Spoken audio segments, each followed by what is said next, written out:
O relator da reforma administrativa, o deputado Pedro Paulo, se reuniu hoje com o presidente da Câmara, Hugo Motta. Também se reuniu com líderes e com as ministras Esther Dweck e Gleice Hoffmann. O objetivo da reunião era traçar uma estratégia para aprovar a proposta. Vamos falar com o Pedro Figueiredo, que tem os detalhes para a gente? Boa tarde para você de novo, Pedro.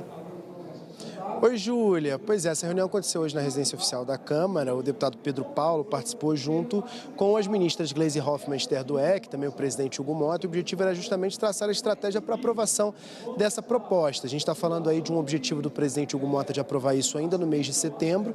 Pelo que eu apurei ao todo, esses projetos ainda não foram protocolados, mas tratam-se de 70 propostas divididas aí em 4 eixos. Então a ideia é ter propostas numa área de estratégia, governança e gestão.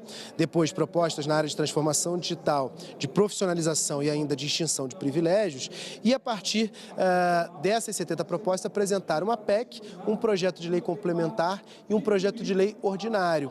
O deputado está se reunindo com as bancadas dos partidos para tentar sensibilizar sobre a importância desse tema. É uma estratégia semelhante à que foi utilizada durante a reforma tributária, por exemplo, em que era uma PEC e 2 projetos de lei complementares. Todos eles já passaram aqui pela Câmara.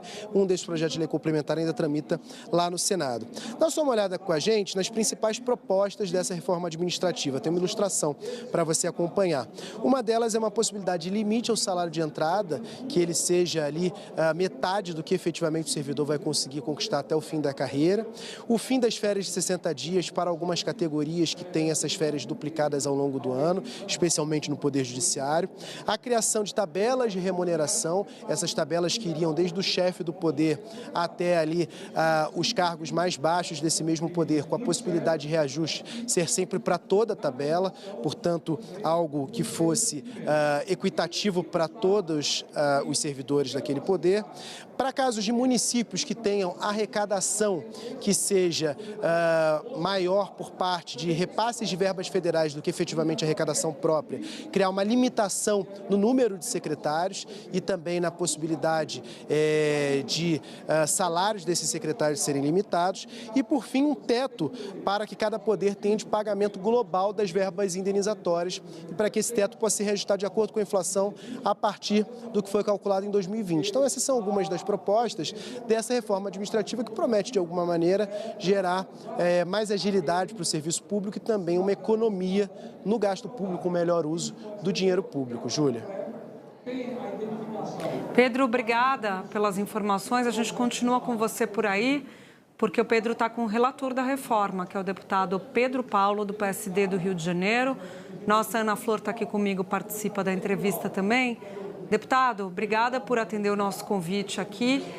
O Pedro acabou mostrando os principais pontos da reforma, mas eu pergunto para o senhor, o que o senhor destaca do seu texto com a possibilidade maior de aprovação? Ô, Júlia, deixa eu primeiro só agradecer aqui ao deputado. Deputado, obrigado por participar aqui Pedro. com a gente. Boa tarde, seja muito bem-vindo.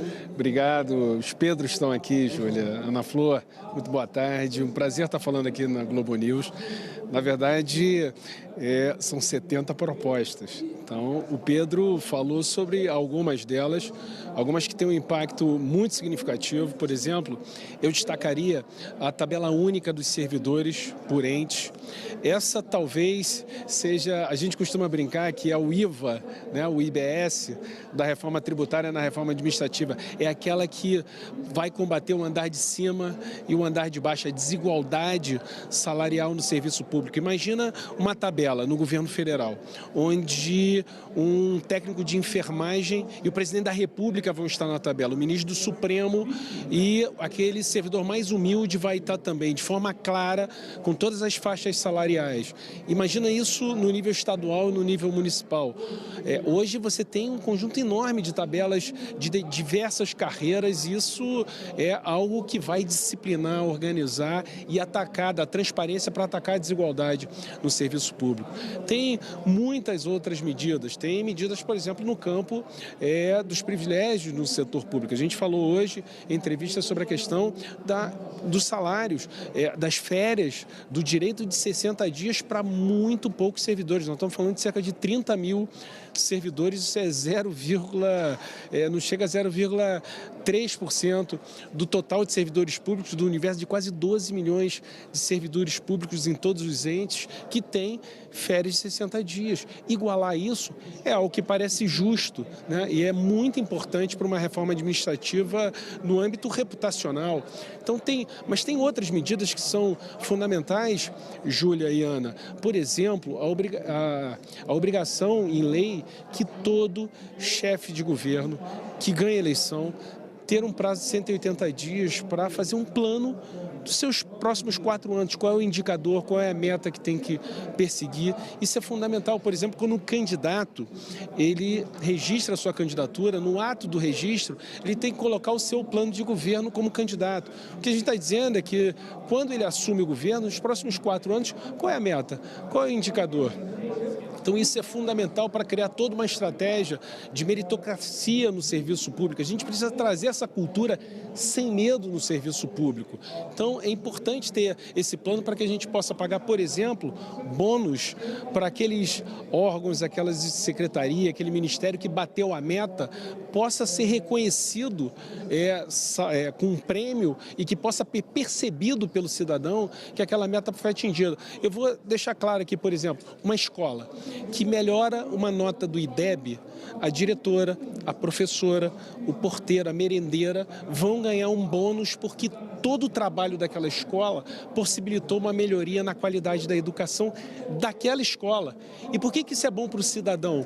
Muitas vezes a família toma a decisão, por exemplo, aonde morar, perto de uma escola que tem um indicador e que tem uma evolução na educação, que tem uma qualidade da educação, da educação pública para o seu filho estar naquela escola. Então, assim, tem muitas medidas que vão, com foco no cidadão, melhorar a produtividade da administração, a transparência, para que a gente possa fazer o serviço público dar maior contribuição para o cidadão e para o país. Agora, deputado, eu tenho 2 dúvidas. A primeira delas é como que isso, de alguma maneira, pode impactar no cenário fiscal, se há uma preocupação fiscal em relação a essas medidas.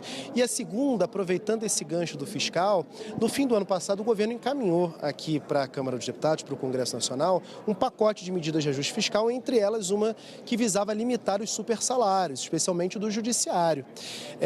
Entre as medidas que o senhor vai apresentar, há, por exemplo, a possibilidade de acabar com férias de 60 dias, que também são relativo a alguns servidores, algumas áreas do judiciário, em relação a verbas indenizatórias que são muito acumuladas também no judiciário. A minha dúvida é como que o senhor acha que a Casa vai ter força, e o Senado também, para enfrentar esses temas se já não teve anteriormente? Olha, determinados exageros não são exclusivos do Poder Judiciário, tá? O Poder Legislativo também tem problemas com isso. O Poder Executivo também tem problemas com a definição de verbas de caráter indenizatório, que elas acabam sendo travestidas como verbas remuneratórias, são utilizadas para aumentar salários e extrapolar teto. Então, disciplinar isso, eu tenho absoluta convicção que é muito importante para o serviço público brasileiro. Por exemplo, ter uma definição clara de uma verba de caráter de indenização de um serviço, da continuidade do serviço do servidor, ser de caráter temporário, ela não ser repetitiva. Então, criar essas balizas, é fundamental. E por que a gente está fazendo diferente do que fracassou na discussão passada aqui, como você me perguntou? Quando se quis aqui criar 15 verbas de caráter indenizatório que poderiam extrapolar o teto do salário do ministro do Supremo, atualmente os R$46 mil, começou uma verdadeira gincana, um lobby para se criar verbas extrateto. E o que aconteceu no final, com a força desses lobbies, foram criadas mais de 35 verbas extrateto, e o que a gente viu é que, ao invés de disciplinar gastos, abriu a porteira, e o que aconteceu foi que nós estávamos aumentando o gasto. Então, a estratégia agora é outra. A estratégia agora é disciplinar exatamente qual é a característica de uma verba que tem que ter um caráter indenizatório, exigir que ela seja aprovada em lei, que ela não tenha possibilidade de retroatividade e que também o orçamento que vai ser destinado para o conjunto de pagamento dessas verbas de caráter indenizatório, eles têm um teto de um ano, que foi um ano que teve uma regra adequada, que foi o ano de 2020, você ajustar pela inflação. Você limitar também que os orçamentos desses poderes sejam capturados por essas verbas de caráter indenizatório, que na verdade são verbas para extrapolar o teto dos salários, da remuneração, que é a remuneração oficial e determinada e fixada em lei o teto que deve ser pago. A questão fiscal, Pedro, é importante que se diga, olha, existe uma agenda inconclusa no Brasil, o governo não resolveu o seu problema fiscal, nós estamos em déficit e o déficit continua alto. Agora, não se pode colocar na reforma administrativa toda essa agenda que não foi conclusa da agenda fiscal. Quem está dizendo aqui, Júlia, Ana, eu já tive diversas vezes aqui na Globo News falando, apresentando propostas para se equacionar o problema fiscal. Eu defendo, eu sou conhecido aqui no parlamento como um deputado rigoroso, duro, fiscalista, como se diz, que acredita muito que o orçamento precisa estar equilibrado. Mas tentar, na reforma administrativa, a gente colocar uma meta para redução, por exemplo, de X% da despesa primária em relação ao PIB. Não dá para a gente fazer isso na reforma administrativa e confundir, atrapalhar a discussão central da reforma administrativa, que é melhorar a produtividade do serviço público. Mas eu afirmo aqui a vocês que o conjunto de medidas que nós estamos tomando, ela vai sim produzir uma economia nos gastos públicos, ela vai permitir que essa economia aumente no médio e no longo prazo, ela vai permitir uma escolha dos gestores públicos que vai produzir economia e uma série de conjunto de despesas, por exemplo, no pagamento de verbas de caráter indenizatório, isso é economia na veia. Quando a gente traz, não mais agora falando de privilégio, falando, por exemplo, de exigência que os órgãos façam sistemas de custos. O que é isso? Por exemplo, nós vamos voltar ao caso da escola. Quando se desenha uma política pública para a merenda, não se sabe, por exemplo, qual é o custo da merenda.